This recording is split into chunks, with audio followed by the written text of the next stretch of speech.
This is Rudy Giuliani back again with another episode of Rudy's Common Sense. And as you know, we left the other episode halfway through because we wanted to make sure that we adequately explained not only the facts of this Danchenko case, but the implications of it as to whether or not it's going to be further pursued. Because in the answer to that is the question as to whether or not we solve the double standard in this country and we bring this country together again. The implications from this indictment are unbelievably serious. We either are a country that can deal with serious corruption or we're not. We used to be a country that could. We used to be a country that could always improve itself. And this is the challenge. And that's why I wanted to spend a little extra time on this second part of it, which we will now proceed with today. Thank you. Welcome back. And we were at this stage, the Danchenko-Dolan relationship. And it probably turns out of all the people on this board, maybe with the exception of Olga Galkina, who we'll get to later, it's actually Dolan that probably knows the most about Russia, even more than Danchenko, because for the last 8 years, he's been working for Russia and for the Clintons and doing deals for them. Remember, ultimately, the Clintons make millions from Russia. So it becomes quite a close and very, very cozy and corrupt relationship. So Dolan has to get information for Danchenko. So the first thing that he does is he says, well, first of all, Danchenko tells him that he's working on a project against Trump. Now, Dolan denies that he was told that. But Danchenko says, I made it clear to him I was working on a project against Trump. And I need any thoughts, any rumors, any allegations that you have either against Trump or Manafort. And what he comes up with is, Dolan says, I was having a meeting with a guy, a GOP guy, very close, very high up with Trump, who tells me that Trump is very close to Putin, that they do a lot of things together, they got a lot of deals together. It's a whole bunch of gossip. It's no one particular thing, but a whole bunch of gossip that can fill an affidavit if it were true. And Danchenko dutifully takes that, because now he's starting to earn his keep, right? He dutifully takes that and he makes it part of what he reports to Steele. So now think about this. The Steele dossier that you were hearing so much about, that John McCain and Clapper and Brennan were trying to sell to Congress, the press, and the courts, and particularly sold it to the press. It's not Steele's work. It's not even Danchenko's work. It's Chuck Dolan. In other words, he doesn't know what he's talking about. Is Danchenko telling Steele the truth? Is Dolan telling Danchenko the truth? And we are going to invade a man's home. We're going to invade a man's privacy. We're going to rip apart his life based on this. Yeah, we're going to do it because this party has become totally corrupt and will do anything for power. This is outrageous what happens here. So Dolan tells Danchenko that this big shot Republican told him that Trump is in very tight with the Russians, which Danchenko repeats to Steele. That ends up in the Steele dossier, and then it ends up in the affidavit that's used to get a warrant to spy on and to take the telephone calls and to invade the privacy of Carter Page, which lasts for 4 months. So that's the first of many lies in an affidavit that under any normal circumstances would have put the person who signed it in prison rather quickly. Now, Dolan also has a relationship with a woman named Olga Galkina. She is a Russian woman, and she very much wants a job in the administration. She wants to work for Hillary, and she is promised a job by Dolan. And in exchange for the job, she gets some information for Dolan. First bit of information she gets for Dolan is that a company called Webzilla, an internet company, had hacked successfully the Democratic National Committee to basically demonstrate that it is hackable and that the stories about it being hacked are true, and that problem with it is it's going to turn out to be completely untrue. Webzilla had nothing to do with it. There's no evidence of it. It's not true, couldn't be proved. So she completely lies in order to get the job. Then she goes one step further. She knows Michael Cohen, who was at that time Trump's lawyer. And she says that she has knowledge and evidence, and that on a certain date, and she gives the date or a series of dates, Michael Cohen went to Prague to meet with a particular Russian agent in order to solidify the Russian deal that was going on. And Dolan takes it, doesn't check it, takes it, passes it to Danchenko. Danchenko passes it to Steele. Steele gives it to Comey and the vaunted FBI, and it ends up in the affidavit seeking to invade the Fourth Amendment rights of Carter Page. The affidavit says on the top of it that it's verified. No one verifies this fact. In this chain that took place here, from Olga to Dolan to Danchenko to Steele to the head of the FBI, right? James Cardinal Comey. Well, the good cardinal doesn't bother to check this out. Just like he doesn't bother to check out anything. He's content, even 3 months later, to tell the president it hasn't been verified. Isn't that your job? Isn't that why we have you? Aren't you supposed to verify affidavits you give to the FISA court since nobody else is going to do it? And it's pretty simple to verify that fact that comes through 3 levels of hearsay. You call up the passport office and you say, on such and such a date, we have an allegation that a citizen named Michael Cohen went to Prague. You got any evidence that he went to Prague during that period of time? You'd kind of do it just to corroborate things. Well, they didn't do it, and he didn't go to Prague, and he had never gone to Prague, and it was a complete lie, which they allowed to be floated in front of the court, and the court has done nothing about it, and neither has the Justice Department. Gee, you think somebody get prosecuted for that one,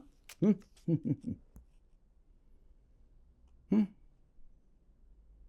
Wow. So Galkina turns out to be lying about both, right? She's lying about Webzilla. They never hacked anybody.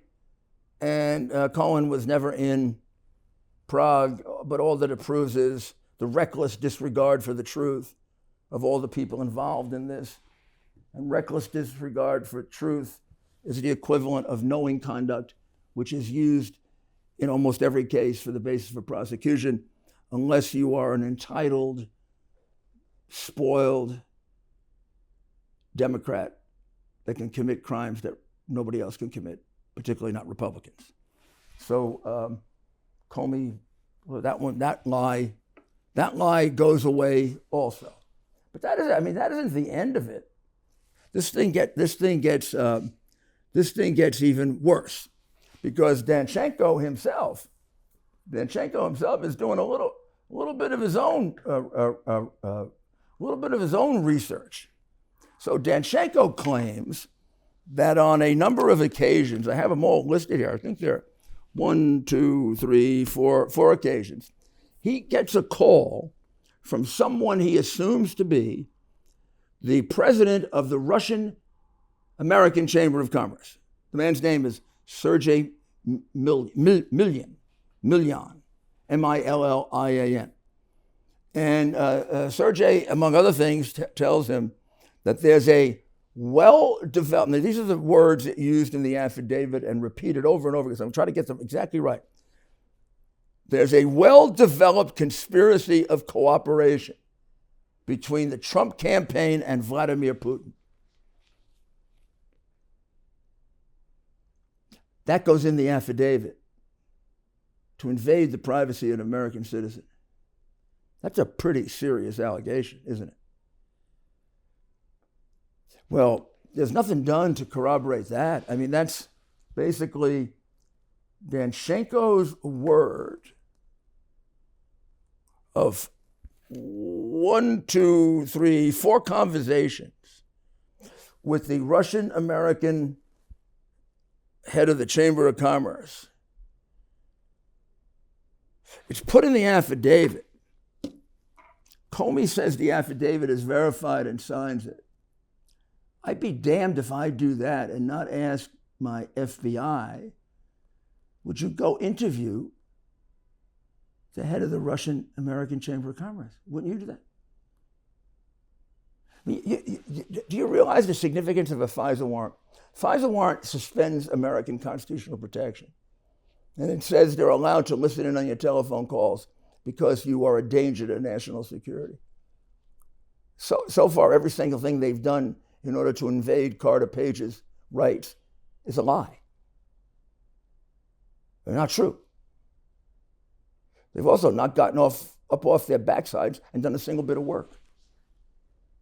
Verify means you tried to verify. You know what they had the temerity to say? Oh, it's very hard to verify these. No, it's not. Verified hundreds of them. It's hard to verify that Michael Cohen went to Prague? Gosh almighty, you make a telephone call and you can verify that. It's hard to verify whether the Russian American Chamber of Commerce said these things about Trump. Isn't that what we send FBI agents to go interview people for? Well, what do the ones in Washington do? Just play gin? He doesn't do that either. Are we getting pretty darn close to reckless disregard for the truth? Are we getting pretty close to Comey didn't give a damn because he was going to do this illegal act whether it was justified or not? Are we getting pretty close to the fact that they were just hell-bent on framing him for something he didn't do? I mean, we know they did that. We know they did that. And these guys were part of it. I accomplished a lot in 2020 exposing the truth, establishing the relationship with you, working tirelessly for America. And I came to know the work and value of the people at American Hartford Gold. You see, you buy gold not only for what you know, but you buy gold for what you don't know. American Hartford Gold is the company you can trust when it comes to buying gold. They sell physical gold and silver delivered right to your door or inside of your IRA. In the precious metals industry, they are the highest rated firm in our country with an A+ from the Better Business Bureau and thousands of satisfied clients. Give them a call and tell them Rudy sent you. And be sure to ask them what I bought. And if you call them right now, they will give you up to $1,500 of free silver on your first order. Folks, these are uncertain times. The one thing you can count on to protect what you have worked so hard for is physical gold and silver. So don't wait. Call them now. Call 833-GOLD-777. That's 833-GOLD-777. Or text Rudy to 65532. Again, that's 833-GOLD-777. Or text Rudy to 65532. So, Danchenko says he had 4 conversations with this guy. At no time could he be sure that it was the the president of the Russian-American Chamber of Commerce, but it sounded like him. That's another reason why you would go verify it. He doesn't know if it really is the guy. So you take two agents, they look up the name of the guy in the telephone book. I could help him. The name is Sergei Milyan. You go see Sergei and you say, Sergei, did you say that too? Well, they finally do it after it's over. You know what Sergei says? I never talked to him. I'd been valuable to have at the time, huh? Or maybe it wouldn't have been. If you had it at the time, you wouldn't have been able to invade Carter Page's rights and ruin his life, would you? You wouldn't have been able to keep leaking to the newspapers that Trump was under investigation for colluding with the Russians, because a very big part of this was not just court. Everything was leaked to the newspapers. When people's houses were raided, the press found out first before anybody else. Every other week, there was a leak from Mueller's office that Donald Trump Jr. was going to be indicted, which turned out not to be true. It was being done for some kind of a sophomoric emotional effect, hoping that it would get Trump upset and he'd make a mistake. I mean, these people were operating like you do in a fascist country. And they were being allowed to operate that way because the press was doing the same thing with them, taking what they were being given, not examining it, and then when it was proven untrue, ignoring it. There's also then, of course, the worst one of all, and the one that should have been the giveaway. I don't know the nicest way to describe this other than the salacious, let's call them the P allegations. That when Trump was in Moscow and he found out that it was a room that Obama had stayed in, he and some of the Russians and possibly some of the Secret Service agents urinated on the bed. Now, I got to tell you, I read the Steele dossier very quickly as Trump's lawyer when I first saw it, and I got through the first 2 pages, and I said, I did FISA warrants when Comey was working his way through high school, and I said I would have thrown this thing out in a second. This is not done by a professional intelligence agent. This is done by somebody writing for the National Enquirer, and that one I really want to corroborate. Trump's a germaphobe. You don't exercise your mind when you do this. You let him tell you that Cohen went to Prague and you don't check the passport, right? I'll give you another one. They say that they went and got a passport renewed at the counsel's office in Miami. There is no counsel's office in Miami. Doesn't exist. What would that have taken? Just a little call to the State Department to say, did any of these Russians show up at the counsel's office in Miami on such and such a date? You see, you do that to corroborate. That's what a responsible, honest prosecutor does. This was, please, let me not check because I'm going to find out it's all a bunch of lies. Because they knew it was a bunch of lies. They were all part of the scheme. They knew it. This was an attempt to frame Trump, try to keep him out of the White House. Peter Strzok told his mistress that immediately. He said, don't worry. We got a plan to keep him out, and if that doesn't work, we got an insurance policy to kick him out. And they did eventually have to get into the insurance policy, which was the $45 million ridiculous Mueller investigation. So now we also have in the affidavit for violating Carter Page's rights, we have this allegation that Trump went into this room with these agents and he urinated on the bed and the agents urinated on the bed. And so where did this come from? Where did this allegation come from? Well, nobody wants to own up to it. But here's a pretty good guess as to what happened.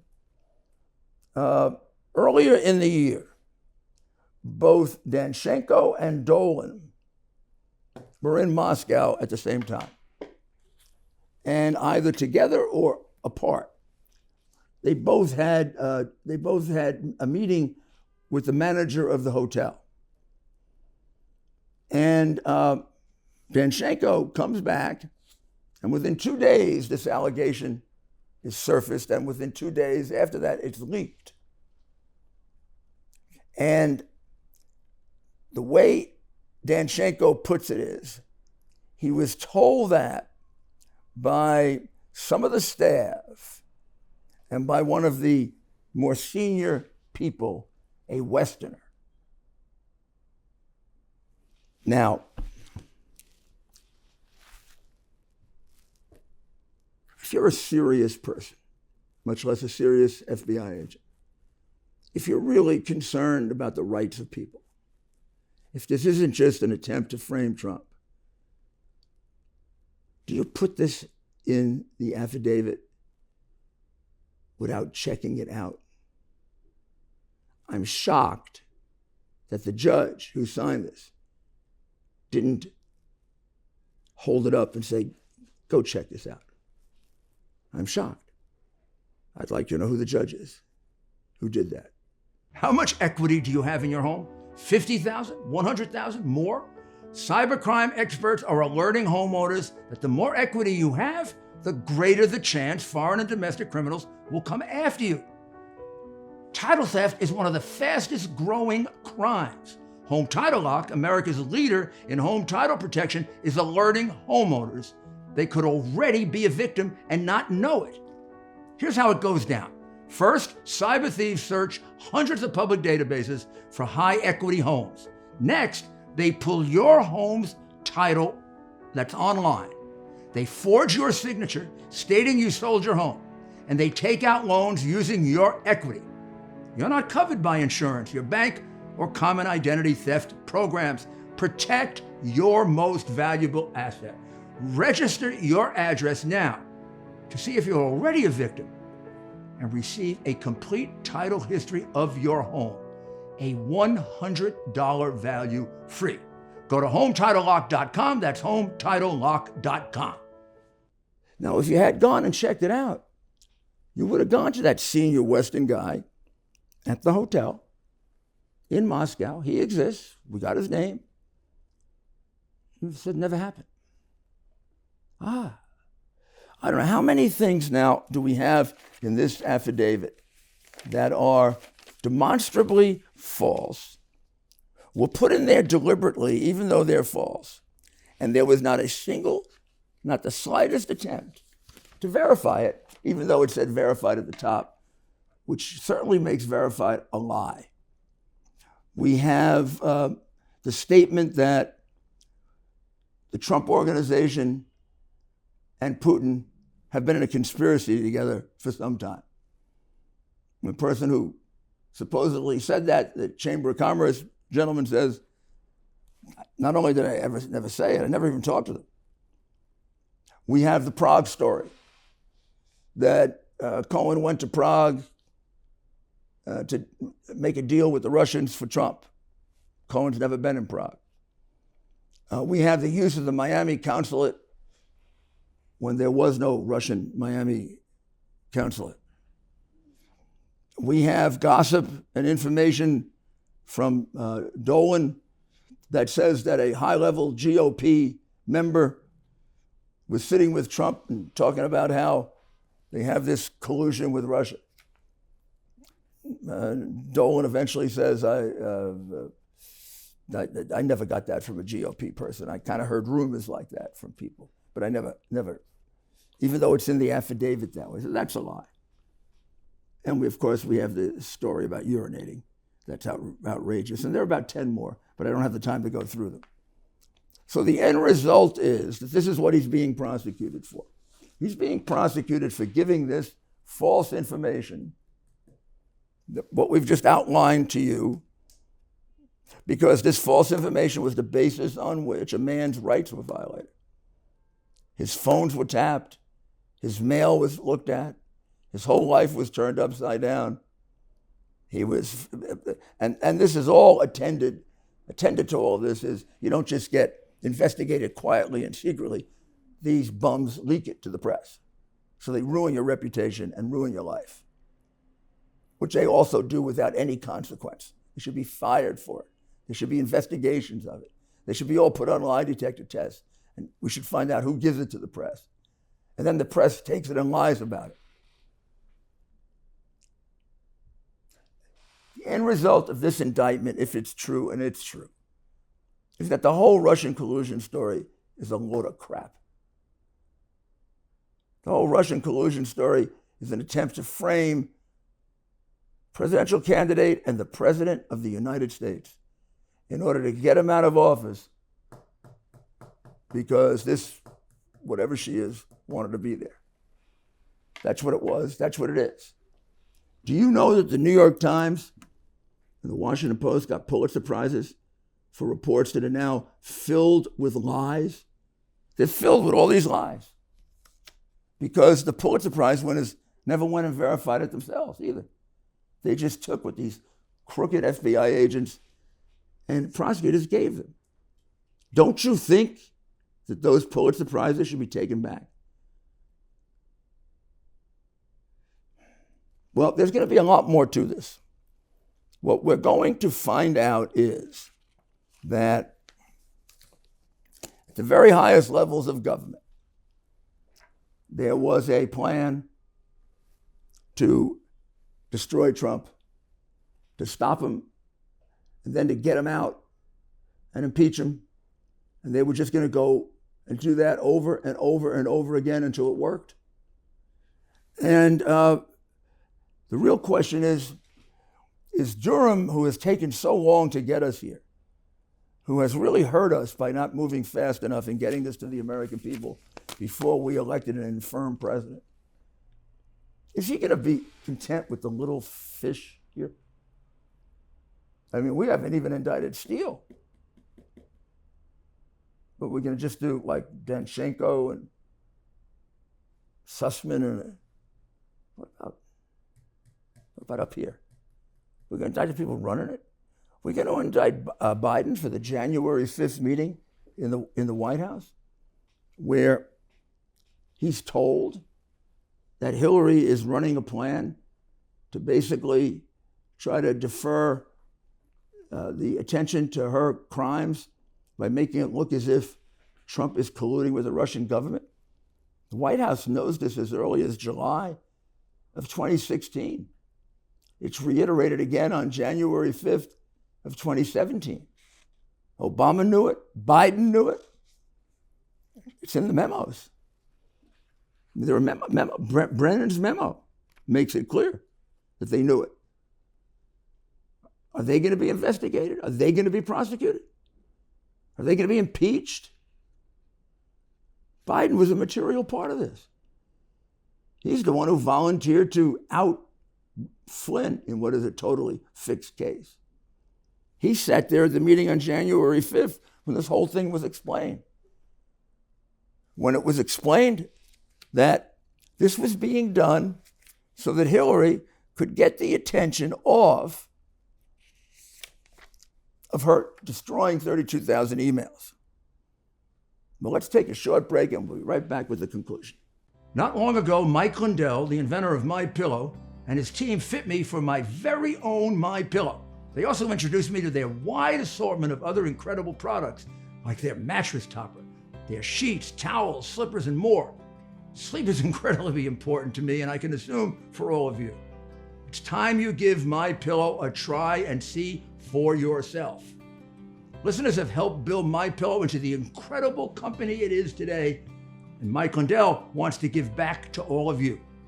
You can get great discounts on MyPillow products by going to mypillow.com right now and seeing each of the specially priced items, including those in the radio listener special square. You're going to see rotational offers up to 66% off on products like their pillows, mattress topper, Giza sheets, but also new products like their slippers, weighted blankets, robes, and waffle blankets. All MyPillow products come with a 60-day money-back guarantee. Enter promo code RUDY for these great specials. That's MyPillow.com and use the promo code RUDY. So, let's pull this all together and see where we are and what this could all mean. There's no doubt there were 5, 6 material lies that were told here, and this prosecution for false statements is a very, very solid one, and one that should, in the normal course of things, move you up the ladder. If this concludes here, we have a scandal. If this concludes with Danchenko and Dolan and these people who were nobodies in this scheme, because it wasn't done for their benefit, it was done for the benefit of Hillary Clinton, Joe Biden, Barack Obama, the Democratic Party. They're the ones who paid for it. They're the ones who orchestrated. They're the ones who knew exactly what was happening. It's not going to be that hard to reach them if you got the courage to do it. So let's see if that happens. But just so you get an idea of how strong this case is, Brennan wrote these extraordinary memos. I mean, this goes back to while the campaign was still going on. He was aware of the fact that Hillary was developing this false narrative, this frame-up, in order to get the pressure off her for all the crimes that she committed. Mr. Brennan wrote that on July 26, Mrs. Clinton allegedly approved, quote, a proposal from one of her foreign policy advisors to vilify Donald Trump by stirring up a scandal claiming interference by the Russian security state. That's extraordinary that he would write that to the president. Extraordinary. Absolutely extraordinary. This is Brennan also writes in the memo, which is supposedly a Russian source of Brennan's, right? An exchange discussing U.S. presidential candidate Hillary Clinton's approval of a plan concerning U.S. presidential candidate Donald Trump and Russian hackers hampering U.S. elections as a means of distracting the public from her use of her private email server. So a number of times Brennan lays out for the president that Hillary is doing this in order to create a distraction so that people stop driving her crazy for the crimes that she committed. And then it all culminates on January 5th, when the following people are in the White House together. National Security Advisor Susan Rice, Deputy Attorney General Sally Yates, FBI Director James Cardinal Comey, Vice President Joe Biden, and the big guy, Mr. Obama. And they lay out a whole plan here where media leaks are going to be a big part of this strategy. And this is an article written by a remarkable reporter. I think this was written by Hemingway, by Ms. Hemingway. I do believe that. But in any event, I would get a copy of this. Obama-Biden Oval Office meeting on January 5. This article might end up in an indictment if this article will end up being part of a speaking indictment if Durham does his job. It basically lays out that National Security Advisor Susan Rice wrote an unusual email to herself about the meeting that was also attended by Deputy Attorney General Sally Yates, FBI Director James Comey, and Vice President Joe Biden. And they agree that not all of the information on Russia is going to be fully shared with the incoming Trump team. That is directed by Obama. And they talk about how to direct and organize the leaks and ambushes that would make the transition chaotic, would scar quality individuals and keep them away from the government, and by every means possible get rid of Flynn, because he basically knows too much. And that meeting, that first meeting, is subjected to memos, notes, and it's extraordinary that they would sit through this. And then decisions are made about what to do with Flynn.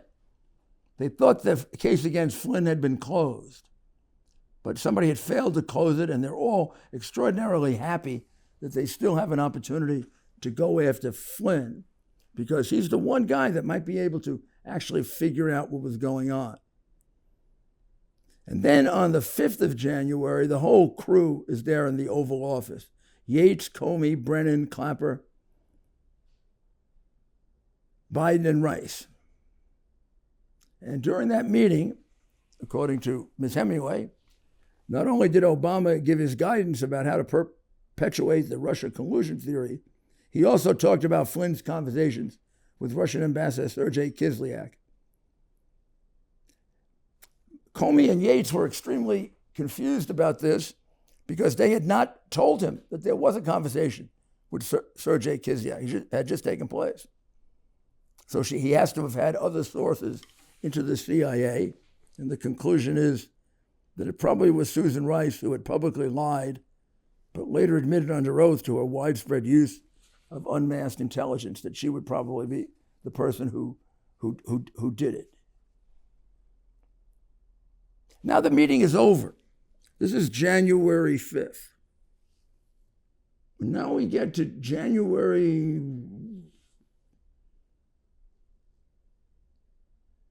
20th, the last hours of the administration.